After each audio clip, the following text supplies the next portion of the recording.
ಸಿಲಿಂಡರ್ಗೆ ಹೋಟೆಲ್ನವರು ಬೇಡಿಕೆ ಇಟ್ಟರೆ ಸರ್ಕಾರ ಕೊಡೋದಕ್ಕೆ ಒಪ್ಪಿರೋದು 1,000 ಸಿಲಿಂಡರ್ ಮಾತ್ರ. ಈಗಾಗಲೇ ಸಿಲಿಂಡರ್ನ ಸಮಸ್ಯೆಯಿಂದ ಬಹುತೇಕ ಹೋಟೆಲ್ಗಳು ಬಂದ್ ಆಗ್ತಾ ಇದೆ. ಈ ಸಂದರ್ಭದಲ್ಲಿ 1,000 ಸಿಲಿಂಡರ್ ಸರ್ಕಾರ ಕೊಡೋದಕ್ಕೆ ಒಪ್ಪಿರೋದು ಹೋಟೆಲ್ ಮಾಲೀಕರ ಆಕ್ರೋಶಕ್ಕೆ ಕಾರಣ ಆಗಿದೆ. ಇವತ್ತು ಸಭೆ ನಡೆಸಲಿದ್ದಾರೆ ಹೋಟೆಲ್ ಅಸೋಸಿಯೇಷನ್ ಅವರು. ಈ ಬಗ್ಗೆ ಹೆಚ್ಚಿನ ಡೀಟೇಲ್ಸ್ ಅನ್ನ ಕೊಡ್ತಾರೆ ನಮ್ಮ ಪ್ರತಿನಿಧಿ ಮುತ್ತಪ್ಪ, ನೇರ ಸಂಪರ್ಕದಲ್ಲಿದ್ದಾರೆ. ಮುತ್ತಪ್ಪ, ಈಗ ಈ ಸಿಲಿಂಡರ್ನ ಸಂಕಷ್ಟ ಅನ್ನೋದು ನೇರವಾಗಿ ತಟ್ಟಿರೋದು ಹೋಟೆಲ್ನ ಮಾಲೀಕರಿಗೆ. ಯಾಕಂದ್ರೆ ದಿನ ಬೆಳಗಾದ್ರೆ ಒಂದೊಂದು ಹೋಟೆಲ್ಗಳು ಕ್ಲೋಸ್ ಆಗ್ತಾ ಹೋಗ್ತದೆ. ಈಗ ಬೇಡಿಕೆ ಇಟ್ಟಿರೋದು 20,000 ಸಿಲಿಂಡರ್ ಆದ್ರೆ 1,000 ಸಿಲಿಂಡರ್ ಮಾತ್ರ ನಾವು ಕೊಡ್ತೀವಿ ಅಂತ ಸರ್ಕಾರ ಹೇಳ್ತಾ ಇರೋದು. ಇವತ್ತೊಂದು ಮೀಟಿಂಗ್ ಕರೆದಿದ್ದಾರೆ ಹೋಟೆಲ್ ಅಸೋಸಿಯೇಷನ್ ಅವರು. ಸೊ ಹೋಟೆಲ್ನ ಪರಿಸ್ಥಿತಿ ಹೇಗಿದೆ, ಈಗ ಏನು ಡಿಸ್ಕಸ್ ಆಗ್ತಾ ಇದೆ?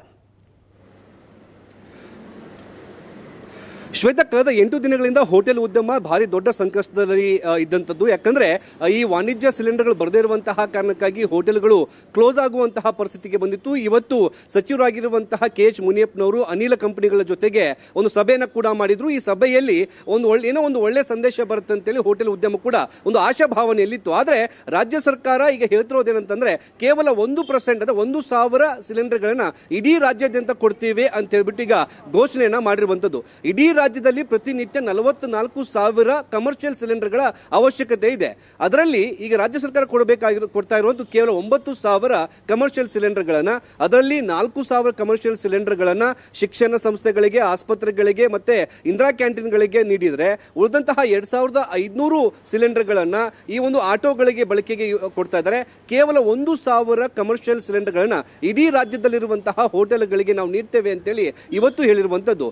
ಈಗ ಬೆಂಗಳೂರಲ್ಲಿ 35,000 ಹೋಟೆಲ್ಗಳು ನಡೀತಿದ್ದಾವೆ. ಅಂತದ್ರಲ್ಲಿ 1,000 ಸಿಲಿಂಡರ್ಗಳು ಯಾರಿಗೆ ಕೊಡ್ತಾರೆ ಅನ್ನೋದು ಕೂಡ ಲೆಕ್ಕ ಸಿಗ್ತಾ ಇಲ್ಲ. ಹೀಗಾಗಿ ಹೋಟೆಲ್ ಉದ್ಯಮ ಈಗ ಮುಚ್ಚುವಂತಹ ಪರಿಸ್ಥಿತಿಗೆ ಬಂದಿದೆ. ಇವತ್ತು ಸಂಜೆಗೆ ಈ ಹೋಟೆಲ್ ಮಾಲೀಕರ ಸಂಘದವರು ಒಂದು ಸಭೆ ಕೂಡ ಕರೆದಿರುವಂತದ್ದು. ಮುಂದಿನ ಹೋರಾಟವನ್ನ ಯಾವ ರೀತಿಯಾಗಿ ಮಾಡಬೇಕು, ಏನು ಗ್ಯಾಸೇ ಇಲ್ಲ ಅನ್ನಂತ ಸಂದರ್ಭದಲ್ಲಿ ಹೋಟೆಲ್ ಹೇಗೆ ನಡೆಸೋಕೆ ಸಾಧ್ಯ? ಯಾರಿಗೆ ಸೌದೆ ಒಲೆಯನ್ನ ಮಾಡೋಕೆ ಅವಕಾಶ ಇದೆಯೋ ಅವರು ಹೋಟೆಲ್ಗಳನ್ನ ನಡೆಸಬಹುದು. ಆದ್ರೆ ಕಂಪ್ಲೀಟ್ ಆಗಿ ವಾಣಿಜ್ಯ ಸಿಲಿಂಡರ್ ಮೇಲೆ ಯಾರು ಅವಲಂಬಿತರಾಗಿದ್ದಾರೆ ಅವ್ರು ಯಾರು ಕೂಡ ಹೋಟೆಲ್ಗಳನ್ನ ರನ್ ಮಾಡೋದಕ್ಕೆ ಆಗಲ್ಲ. ಹೀಗಾಗಿ ಇವತ್ತು ಸಂಜೆ 4 ಗಂಟೆಗೆ ಎಲ್ಲರೂ ಕೂಡ ಸಭೆಯನ್ನ ಸೇರಲಿದ್ದಾರೆ. ಸಭೆಯ ನಂತರದಲ್ಲಿ ತಾವು ಹೋಟೆಲ್ಗಳನ್ನು ನಡೆಸಬೇಕಾ ಅಥವಾ ಕಂಪ್ಲೀಟ್ ಆಗಿ ಮುಚ್ಚಬೇಕಾ ಅನ್ನೋದನ್ನ ನಿರ್ಧಾರ ಮಾಡಲಿದ್ದಾರೆ. ಈ ನಾವು ನಾರ್ಮಲ್ ಆಗಿ ನೋಡಿದ್ರೆ UB ಸಿಟಿ ಆಗಿರುವಂತಹ ಒಂದು ಭಾಗದಲ್ಲಿ ಸೌದೆ ಒಲೆಯನ್ನು ಹಾಕಿಬಿಟ್ಟು ಹೋಟೆಲ್ಗಳನ್ನು ನಡೆಸೋದಕ್ಕೆ ಆಗೋದಿಲ್ಲ. ಅಲ್ಲೆಲ್ಲವೂ ಕೂಡ ವಾಣಿಜ್ಯ ಸಿಲಿಂಡರ್ಗಳ ಅವಶ್ಯಕತೆ ಇದೆ. ಹೀಗಾಗಿ ಬಹುತೇಕ ಹೋಟೆಲ್ಗಳು 35,000 ಹೋಟೆಲ್ಗಳು ಬೆಂಗಳೂರಿನಲ್ಲಿವೆ. ಆ ಒಂದು ಹೋಟೆಲ್ಗಳ ಪೈಕಿ 30,000 ಹೋಟೆಲ್ಗಳು ಕೂಡ ಕಂಪ್ಲೀಟ್ ಆಗಿ ಬಂದ್ ಆಗುವಂತಹ ಸಾಧ್ಯತೆ ಇದೆ.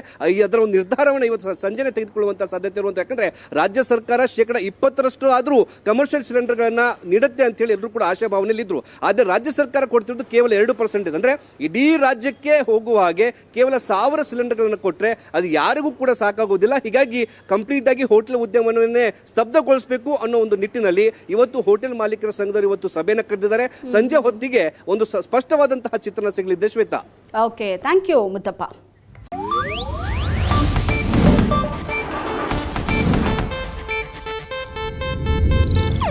ಇದು ಏಷ್ಯಾನೆಟ್ ನ್ಯೂಸ್ ನೆಟ್ವರ್ಕ್ ಪ್ರಸ್ತುತಿ.